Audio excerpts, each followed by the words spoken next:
자, 우리 모세 이야기 다시 돌아왔는데요. 우리 지난 시간에 모세가 아말렉과 전쟁을 벌였던 이야기를 기억하실 것입니다. 한 번도 싸워본 적이 없는데 처음으로 전쟁을 치rum으로 말미암아 이제 드디어 나라다운 모습을 조금 갖췄습니다.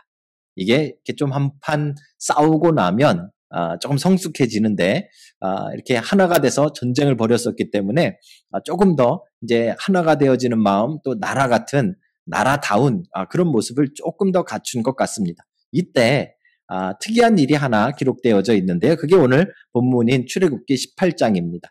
18장에 모세의 장인인 이드로라는 사람이 모세를 찾아오게 되는데요. 우리 잠시 옛날 얘기로 잠깐 돌아가면 모세가 애굽에서 왕궁에서 40년을 살다가 그가 자기의 민족 히브리 사람을 괴롭히는 애굽 사람을 보면서 그 애굽 사람을 잘못 쳐서 죽이게 되어지죠. 살인을 범하게 되어진 겁니다. 그 살인죄를 지고 모세가 도망을 가게 되는데 가본 적이 없는 새로운 광야로 나가게 되는데요. 그때 만나서 결혼한 사람의 아버지가 이드로입니다. 그래서 이 이드로가 사실 이 낯선 모세를 40년 동안 자기 가족으로 맞아주고 돌봐준 것이죠. 그런 면에서 이드로의 방문은 두 가지의 큰 개인적인 의미가 있는데요. 첫 번째 의미는 가족과의 상봉입니다.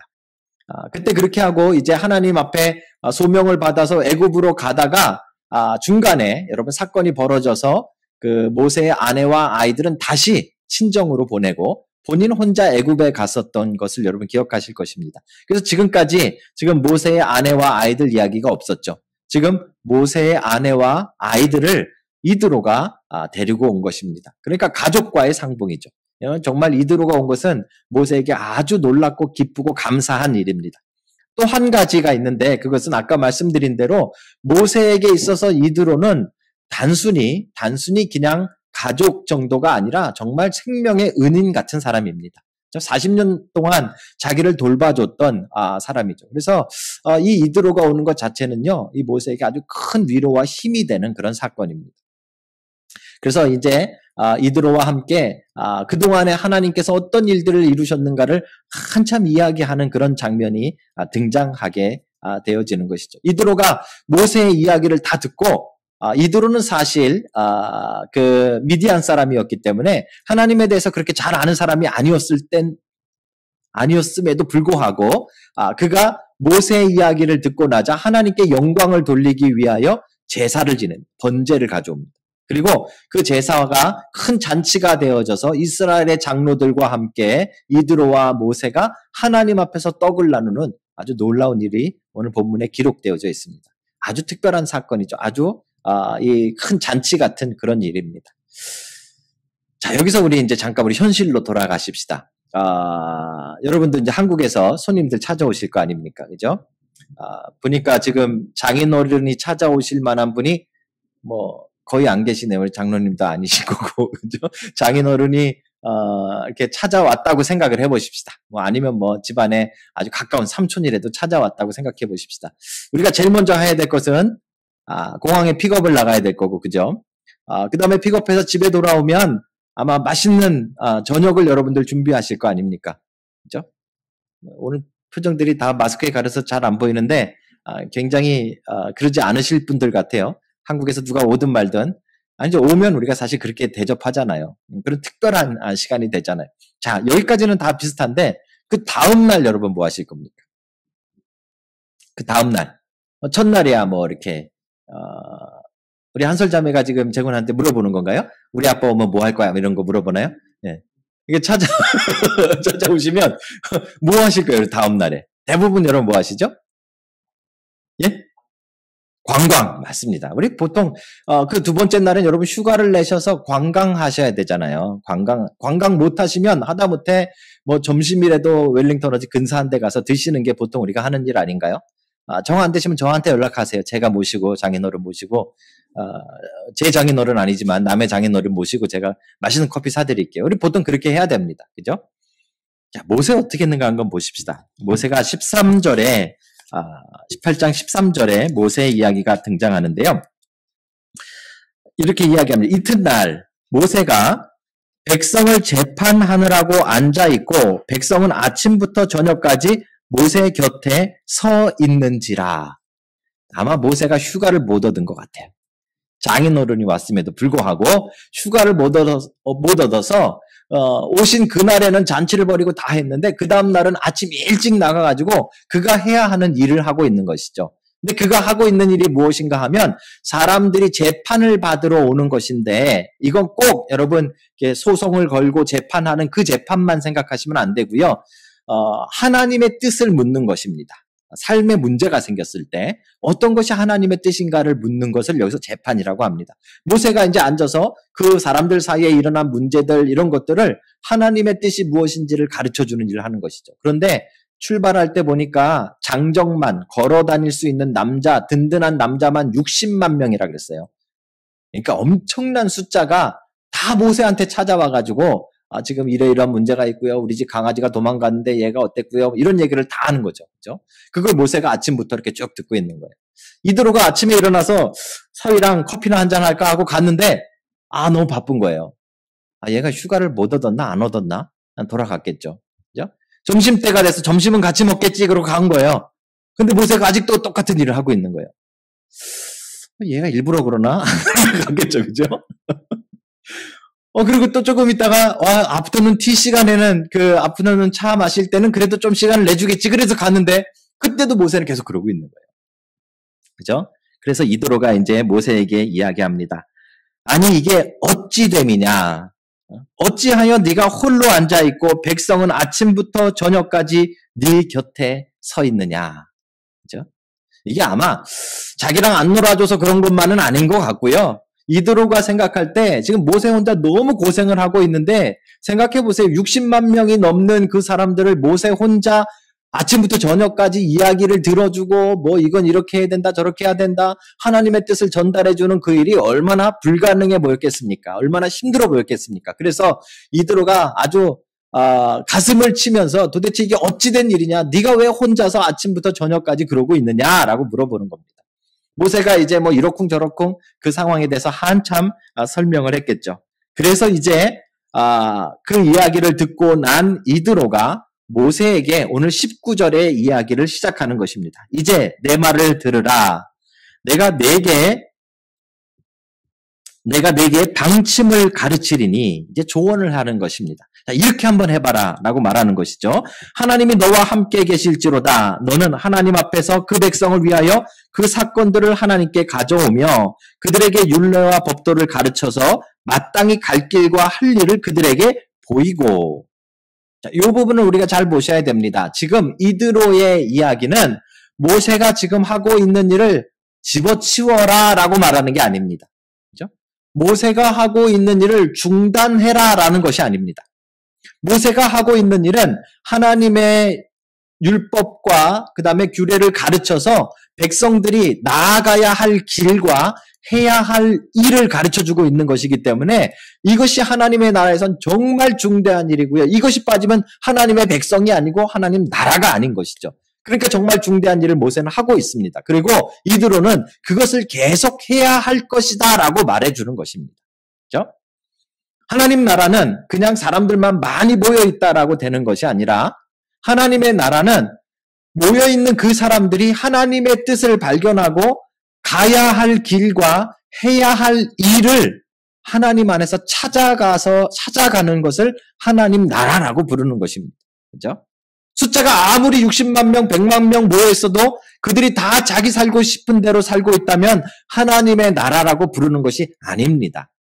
하나님의 나라라고 부름을 받으려면 하나님의 백성이라고 부름을 받으려면 하나님이 원하시는 일과 하나님이 보내시는 그 길을 찾아서 가고 하는 것을 하나님 나라 백성이라고 부르는 것이죠. 여러분들은 하나님 나라 백성이십니까? 모세는 지금 그 일을 가장 중요하게 하고 있는 것이고요. 이드로는 그 일을 계속해야 하는데 어떻게 하면 그 일을 가장 효과적이고 지혜롭게 할 것인가를 설명하려고 하는 것입니다. 그렇죠? 우리는 그래서 이걸 잘 보셔야 됩니다. 이건 우리에게 아주 필요한 말이죠. 그렇죠? 물론 교회와 하나님의 나라가 동일하진 않습니다. 그러나 교회는 하나님의 나라를 세상에 보여주는 아주 특별한 하나님이 만드신 특별한 모임입니다. 그래서 여러분들은 그 어떤 것보다도 하나님의 백성인 것을 세상에 보여주셔야 되고 하나님의 백성답게 살아가는 걸 세상에 드러내셔야 되는데 하나님의 뜻대로 하나님이 말씀하시는 가야 할 길과 하나님이 해야 할 일들을 여러분들이 잘 찾아서 가고 있는 것을 세상에 보여주는 것, 그게 교회입니다. 여러분과 제가 그것을 해야 하는 것이죠. 그렇죠? 그런데 이 일에 있어서 숫자만 많다고 되는 것이 아님을 오늘 본문이 우리에게 분명하게 보여주는 것이죠. 그럼 뭘 해야 될까요? 지금 이드로가 하는 조언은 이것입니다. 21절에 보시면 너는 또 온 백성 가운데 능력 있는 사람들을 택하라 라는 것입니다. 그리고 그들을 나중에 보면 세워서 1000부장과 100부장과 50부장과 10부장을 삼아. 이게 좀 그냥 말 그대로 생각하시면 됩니다. 1000부장은 1000명을 다스리는 사람입니다. 100부장은 100명을 다스리는 사람. 50부장은 50명을 다스리고 10부장은 10명을 다스리고 뭐 옛날로 우리로 따지면 분단장, 뭐 반장, 뭐 회장 이렇게 생각하시면 됩니다. 그죠? 조직이 생기는 겁니다. 조직이. 그래서 이제 그 안에서 10부장이 그 10명의 사람들에게 가야 할 길과 해야 할 일들을 가르치고 50부장이 또 그 밑에 50명에게 가야 할 길과 해야 할 일을 가르치고, 그죠? 이 일이 단계별로 10명, 50명, 100명, 1000명 단위로 자연스럽게 일어나게 하고 그들이 감당하지 못하는 것만 모세가 하도록 만든 것이 지금 오늘 이드로가 만들어 놓은 특별한 조직입니다. 그죠? 그래서 이것을 통해서 진짜 이스라엘 백성들이 조금 더 진짜 나라 같은 모습을 갖추게 되는 것이죠. 아주 중대한 일입니다. 오늘날도 우리는 이걸 잘 기억해야 됩니다. 교회가 이 말씀대로 사람을 잘 세워서 그 사람을 통해서 하나님의 가야 할 길과 또 해야 할 일들을 온 성도들이 다 깨닫게 하는 이 일들을 우리가 잘 해나가야 됩니다. 그런데 오늘날 교회를 한번 잘 보십시오. 오늘날 교회가 왜 위기라 그러는가 하면 오늘날 교회가 오해하고 있는 것이 있습니다. 뭐에 하나 치중하는데 치중하는 것은 무엇인가 하면 숫자를 늘리는 데는 상당히 치중하고 있습니다. 그렇죠? 교회의 목표는 성도 숫자가 많아지는 것이라고 생각합니다. 그래서 사람들은 많이 막 100명, 200명, 300명, 500명, 1000명 많이 늘려놨는데 문제는 그 숫자만 늘어났지 지금 오늘 성경이 말하고 있는 교회의 조직의 모습들을 갖추지 않는 것이죠. 만약에 정말 교회의 모습들을 잘 갖추려면 그 모인 사람들 가운데 훈련받은 사람들이 계속해서 세워져야 합니다. 교회는 사람을 세워가는 일을 계속해야 되는 것이죠. 그런데 오늘날 교회가 이걸 너무 싫어합니다. 숫자가 늘어나는 걸 굉장히 좋아하는데 사람을 세우는 일을 되게 두려워하고 못하고 있습니다. 목사님들의 변명이 있습니다. 목사님들은 사람이 직분자들이 세워지면 교회가 시끄러워진다라고 착각하고 계십니다. 그죠? 저는 어떤 목사님까지 만나봤는가 하면 목회 방침이 장로 안 세우기가 당신의 목회 방침이래. 직접 들었는데 대단한 방침을 가지고 계신 거죠. 그죠? 이게 성경의 모습은 반대입니다. 성도들도 오늘날에 보면 왜 사람들이 안 세워지는가 하면 성도들이 교회 안에 직분자가 되거나 헌신자가 되거나 교회 안에 봉사자가 되는 것을 꺼려합니다. 세상에서도 바쁜데 돈 벌기도 바쁜데 교회까지 와서 내가 무슨 예배 부장을 하고 무슨 부장을 하고 안 하려고 하는 거죠. 그렇죠? 집사, 권사, 장로 골치 아파하는 겁니다. 오늘날 이 목사님들의 생각과 이 성도님들의 생각이 합쳐지면서 교회는 숫자가 늘려가는 데는 열심을 내지만 사람을 세우는 일은 열심을 내지 않는 이상한 모습의 교회가 돼가고 있다는 겁니다. 우리가 한번 잘 생각해 봐야 됩니다. 근데 정말 하나님의 나라가 세워지려면 사람이 세워져야 됩니다.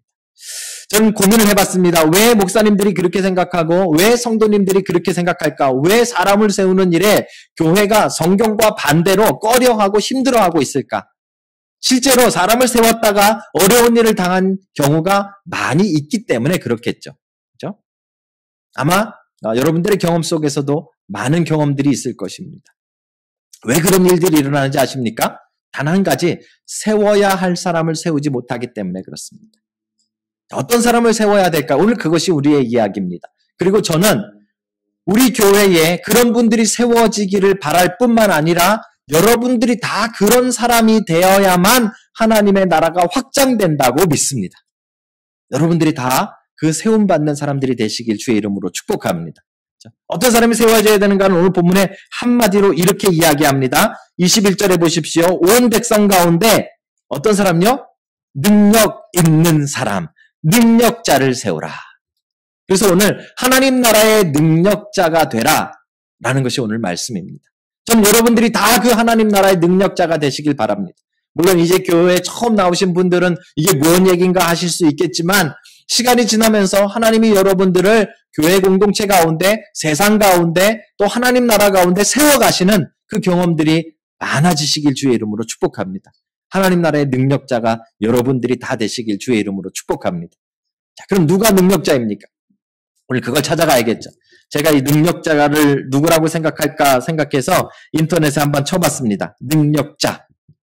그랬더니 MBC에서 방송하고 있는 능력자들이라는 프로그램이 나오더라고요. 문제는 제가 그걸 한 번도 본 적이 없어가지고 거기서 말하는 능력자가 누군지를 잘 모르겠어요. 그래서 한참 내려갔습니다. 또 다른 능력자가 있는가? 나오더라고요. 김종국 이렇게 나오더라고요. 런닝맨의 김종국이 능력자라고 나오더라고요. 왜 이 사람이 능력자인가 생각을 해보니까 거기서 제일 힘이 세거든요. 그죠? 이름표 뜯을 때 이 사람을 감당할 사람이 없습니다. 그래서 능력자는 힘이 센 사람이구나 이렇게 생각을 하고 성경을 보니까 안 틀려요. 성경에 이 능력자라는 이 단어가 사용된 데를 쭉 찾아보니까 힘이 센 사람을 능력자라고도 부릅니다. 용감한 사람을 능력자라고도 부릅니다. 뿐만 아니라 정신적으로 현숙한 여인도 능력자라고 부릅니다. 또 어진 사람, 마음이 성품이 아주 좋은 사람도 능력자라고 부릅니다. 여기 한 가지가 더 있는데요. 돈 많은 부자도 능력자라고 부릅니다. 보아스 같은 사람이 능력자입니다. 그렇죠? 자, 그런데 오늘 본문에서는 어떤 사람을 능력자라고 부를까요? 오늘 본문은 세 가지를 이야기하는데요. 이렇게 이야기합니다. 21절 다시 한번 읽습니다. 너는 또 온 백성 가운데서 능력 있는 사람들 곧 하나님을 두려워하며. 성경이 말하는 능력자의 첫 번째 조건은 하나님을 두려워하는 사람입니다. 돈 많은 사람이 아니라, 성품 어진 사람이 아니라, 힘센 사람이 아니라 성경이 말하는 능력 있는 사람, 오늘 본문이 우리에게 말씀하고 있는 교회 안에, 하나님 나라 안에 세움받아야 될 능력자는 하나님을 두려워하는 사람. 여러분들이 다 하나님을 두려워하는 사람이 되시길 주의 이름으로 축복합니다. 이 두렵다는 것은 경외라는 말입니다. 맞을까봐 무서워하는 것을 말하는 것이 아니라 우리 인간과 완전히 다른 그 하나님을 깨닫고 그 하나님을 경외하는 것, 이걸 두려워하는 것이다 라고 이야기합니다. 얼마 전에 한국에서 정말 안 좋은 사건이 교회 안에 터졌습니다. 어떤 한 교회가 청년 사역으로 아주 유명한 교회였고요. 그 목사님이 청년 사역을 너무 잘해서 청년들이 엄청나게 모인 교회였습니다. 그래서 교회가 점점점 성장을 했습니다. 그렇게 수십 년 동안 아주 대형 교회가 됐습니다. 그런데 얼마 전에 그 교회의 형제들이 목사님을 고소했습니다. 성추행으로 고생했습니다. 남자 목사님인데 성추행으로 형제들이 고소했습니다. 황당한 일이 벌어진 것이죠. 그렇죠? 이와 비슷한 시기에 천주교에서도요, 큰 사건이 하나 터졌는데 천주교에서 신학을 가리키는 그 신학교의 아주 유명한 교수님, 그 신학교 학장까지 지내게 됐던 교수님께서 얼마 전에 또 성추행으로 불미스러운 일에 걸리게 됐습니다. 대상은 다른 신부님, 학생들, 남자잖아요. 그죠? 이분도 남자고. 이 사건이 지금 몇십 년 동안 둘 다 세상에 드러나지 않은 이유는 딱 두 가지인데요. 하나는 남자들이었다는 것 때문에 별로 안 드러났어요. 설마라는 게 우리들의 생각이었던 것이죠. 그 다음에 두 번째 이유는요. 이 두 사람이 다 능력 있는 사람으로 사람들에게 인정받기 때문에 그랬습니다. 설마 그 능력 있는 목사님이, 설마 그 능력 있는 교수님이 라고 사람들이 생각을 하는 것이죠. 왜냐하면 우리가 가지고 있는 능력에 대한 오해는 성공이요 업적이기 때문에 그렇습니다. 능력 있는 사람을 우리는 어떤 사람이라고 생각하는가 하면 큰 일을 이룬 사람, 그죠? 큰 업적을 남긴 사람을 우리는 능력자라고 부르고 있기 때문에 그렇습니다. 그런데 성경은 그거와 정반대로 이야기합니다. 하나님을 두려워하는 자가 능력자라고 말하는 것이죠. 만약에 그 두 분이 하나님을 정말 두려워했다면 멈췄을 것입니다. 만약에 그 두 분이 정말 하나님이 살아계시고 하나님이 무서운 분이고 하나님이 우리와 완전히 다른 두려운 존재인 것을 그들이 알았다면 그들은 진작에 멈췄을 것입니다. 그런데 하나님을 두려워하지 않으니까 수십 년 동안 그 일이 안 보이는 곳에서 진행된 것이죠. 사랑하는 성도 여러분, 여러분 하나님을 두려워하십니까?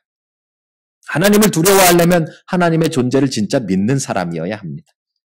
하나님의 존재도 믿지 않으면서 하나님을 두려워할 리는 없는 것이죠. 그렇죠? 여러분이 정말 하나님의 존재를 믿고 그를 경외하고 두려워한다면 여러분 삶에 또 저의 삶에 지금 멈춰야 할 일들이 얼마나 많은지 모릅니다. 그렇죠? 정말 우리가 하나님을 두려워한다면 우리가 멈춰야 하는 일들이 많은 것이죠. 그리고 두려워하는 자들은 그 일들을 멈추게 되어집니다. 그렇죠? 사랑하는 성도 여러분, 하나님을 두려워하는 여러분과 제가 되기를 주의 이름으로 축복합니다. 그게 능력자입니다. 수백 명 모아놓은 큰 능력 있는 목사님 말고요. 설교를 잘해서 사람들을 막 끌어모으는 목사님 말고요. 너무 지식이 많아서 막 대단한 그런 집사님, 장로님 말고요. 진짜 능력자는 눈에 보이지 않는 하나님을 두려워하기에 자기의 한 가지 일들을 멈추고 생각하고 돌아보는 사람입니다. 여러분들이 다 그 능력자들이 되시길 주의 이름으로 축복합니다. 두 번째로요, 능력자의 두 번째 조건은 오늘 21절에 보니까 하나님을 두려워하며 그 다음에 또 한 가지가 나오는데요. 진실하며 이렇게 나옵니다.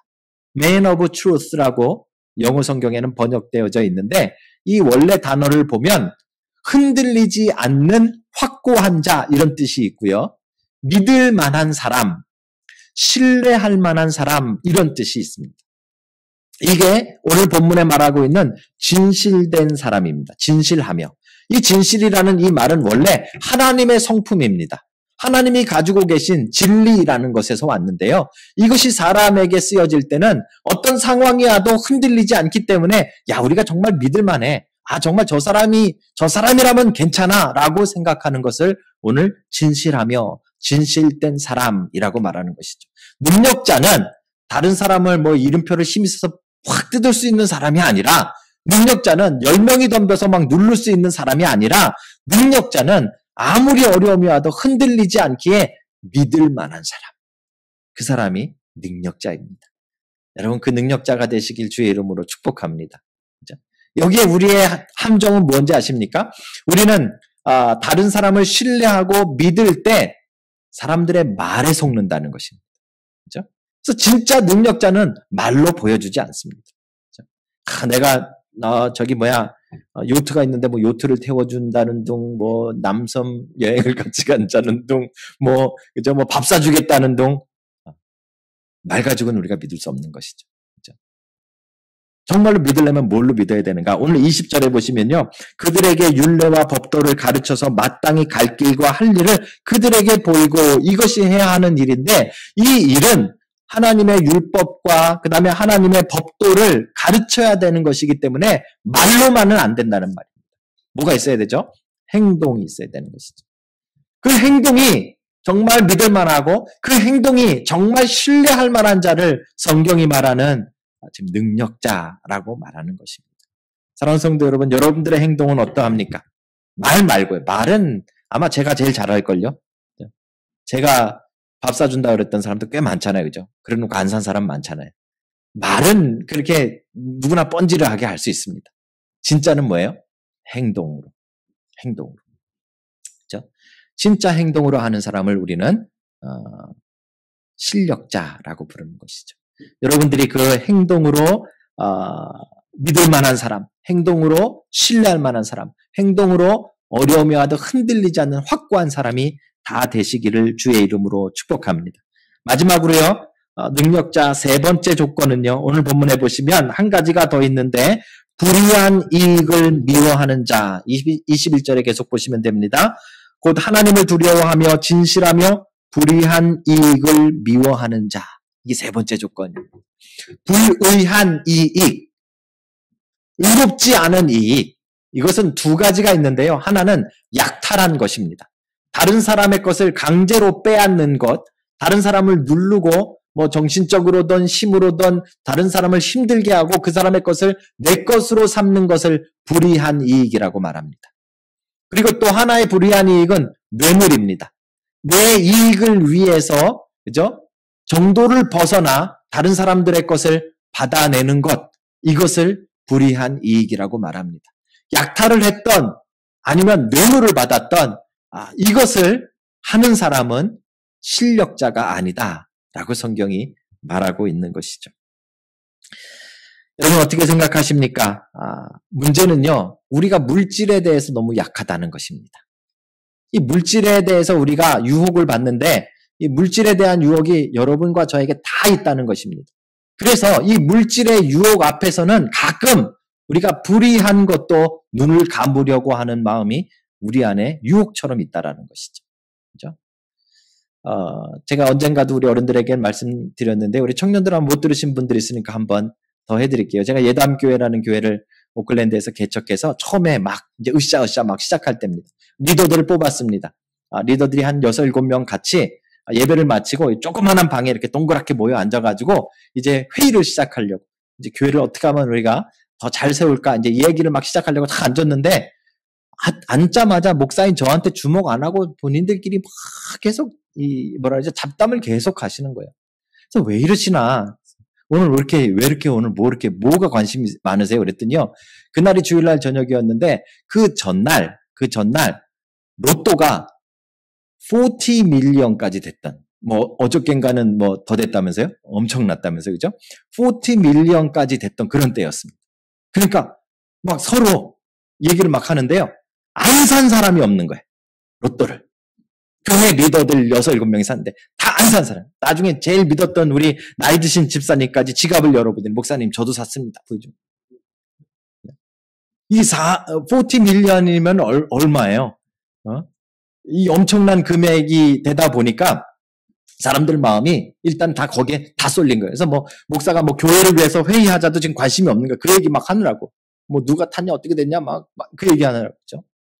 그래서 제가 아니 집사님들 도대체 그걸 가지고 그렇게 지금 그것도 이제 끝났잖아요. 끝난 걸 뭐 아직까지도 얘기하고 계시냐고.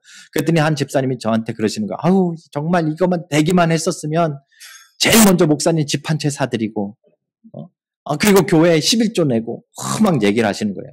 다른 분들도 뭐 자기는 그거 됐으면은 뭐를 어떻게 샀대나 뭐 집을 어디다 사고 뭐 그런 얘기들 다 끝났는데도 막 꿈꾸고 앉았는 거죠. 다들 그죠?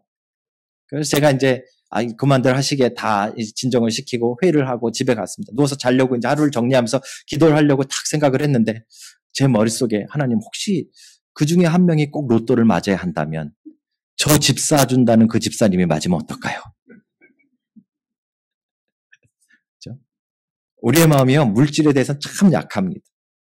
물질에 대해서는 누구나 저뿐만 아니라 여러분들도 다 물질에 대해서 우리의 마음이 정말 연약합니다. 그래서 이 불이한 이익에 대한 의롭지 않은 이익에 대한 유혹이 우리 안에 늘 있습니다. 아까도 말씀드렸듯이 부자냐 가난하냐가 문제가 아닙니다. 실력자는 부자도 포함되어집니다. 그렇죠? 문제는 그 돈을 어떻게 모았느냐를 성경이 이야기하고 있는 것이죠. 불이한 이익이라는 것은 그렇죠? 이 돈의 많고 적음을 이야기하는 것이 아니라 모으는 방법에 대한 이야기입니다. 땀을 흘려 여러분들이 수고하여 여러분이 부자가 되었다면 여러분이 실력자일 수 있는 것입니다. 그런데 여러분들이 뇌물이나 약탈을 통해서 부자가 되었다면 실력자가 될 수 없다라고 성경이 지금 이야기하고 있는 것이죠. 그렇죠? 그래서 돈은 얼마나 여러분들이 부자가 됐느냐보다 실력자는 그것을 어떻게 모았느냐가 더 중요한 것임을 성경이 우리에게 이야기해주고 있는 것입니다. 그런데 그 과정 가운데 문제가 우리의 마음이 자꾸 불이한 이익에 유혹에 흔들릴 수 있다라는 것이죠. 어떻게 하면 이길 수 있을까요? 오늘 본문에 재미있는 구절이 있습니다. 오늘 본문에 보면 불이한 이익을 미워하는 자라고 이야기했습니다. 그죠? 이 미워한다라는 말은요, 소네라는 단어인데 적대시하다 또는 멀리하다라는 뜻입니다. 저는 이 뜻이 참 적합하다고 말합니다. 멀리하다. 그죠? 이 유혹이라는 것은 늘 멀리하는 것이 가장 큰 상책입니다. 불이한 이익을 목사님 얼마까지 받을 수 있을까요? 5만 원까지 받으면 불이한 이익입니까? 100만 원 받으면 불이익입니까? 그것은 금액으로 정해지지 않습니다. 얼마나 자주요? 그것도 그것으로 정해지지 않습니다. 정말 무엇으로 우리가 불이한 이익을 이길 수 있는가 하면 얼마나 멀리 하는가, 얼마나 적대시하는가, 얼마나 많이 피하고 있는가가 우리에게 중요한 일이라는 것이죠. 그렇죠?